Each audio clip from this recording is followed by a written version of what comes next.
بسم الله الرحمن الرحیم. قدرمن حافظ نصیب شیراز تو سره مخاطب یم. یقینا چې خوش نصیبه هغه خلک دي چې چا مول وزن هغه د الله په دین باندې ولګېږي.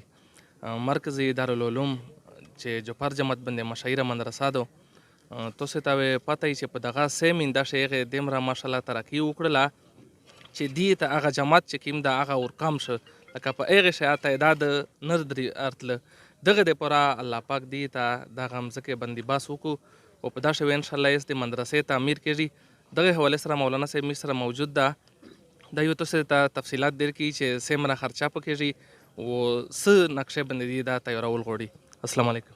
وعلیکم السلام ورحمۃ اللہ وبرکاتہ. د عزتمن د الله رب العزت په میز باندې یو فضل و کرم ده چې الله رب العزت د میز د اکابرین چې طور طریقه تیم د دین سلسله ده دا تر ایسا پیره جاری ده و الله رب العزت ته تر قیامت پیره دغه سے جاری اوسوته. نو حقیقت دا ده چې میرا مشورن اکابرین چې تیم د دین خدمت کړه دا د چانه پټ نه ده. او چونکه میرا مفتی عبدالله صاحب المرکز الاسلامی شه 8 سال خپل درس او تدریس وکړو او د خواهش دا و چې یاره زه خپله ځان ته یوه مدرسه او یو ترتیب د میز شری شي به دا ډېره بهتره خبره وي. نو هغې د وجې نه د دوه کاله درس او تدریس په خپل جامع مسجد جعفرخان شه د کښېنسته ده و الحمدلله په 2 سال شه میز سره 400-500 تعداد د مدرسې دا جاری ده او دغسې د الله رب العزت جاری اوسوتي او ترتیب لګیا ده. خو چونکې د میزه د اکابرین د مشورون عادت مبارک دا ده چې دی د شریعت باندې زیات کوشش او پابند د هغې دا دی چې چونکې جماعت ته او په جماعت شه د مدرسې دپاره چې تیم ضرورتونه مهیا کېږي د هغې په هغې شه دی نه دي. نو چونکې جماعت شه بطرمې یا ضرورت وي دغه رنګې د لنګر یا ضرورت وي نو دی دا نه غواړي چې دا په جماعت شه وي. نو هغې د وجې نه د دې کوشش دا و چې موږ یوه خپله مدرسه برابره کړي او چونکې د طالبانو دپاره هر نوع سهولت په هغې شه مهیا وي.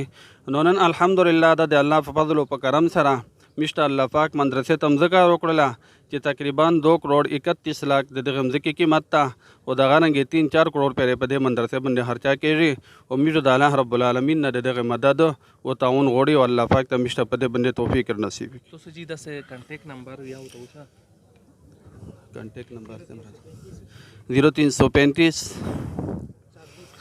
2635 555 0335 2635 555.